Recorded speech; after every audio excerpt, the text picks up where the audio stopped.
Пратениците не го прифатија барањето на министерката за правда Рената Десковска. Собранието нема да даде автентично толкување на членот 11 од Законот за помилување, како што кажа претседателката на Законодавно-правната комисија Сонја Мираковска. Членот 11 не постоел, па поради тоа собранието не можело ни да го толкува. Барањето за давање на автентично толкување на членот 11 од Законот за помилување, поднесено од пратениците Сашко Костов и Диме Велковски, не е оправдано.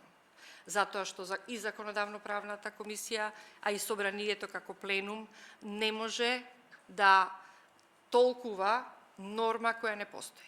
Сепак Мираковски изрази надеж дека Уставниот суд нема да ја врати аболицијата на Иванов. Јас верувам дека овој извештај како документ кој ќе произлезе од собранието нема да биде документ за потценување и ќе го почитува и Уставниот суд, не постоејќи можноста, немајќи го членот 11 практично во правниот поредок, претседателот немал ни право да амнестира, нити пак некој има право да оживува норма 11-та која е направена врз основа на предпоставка дека претседателот имал право да амнестира.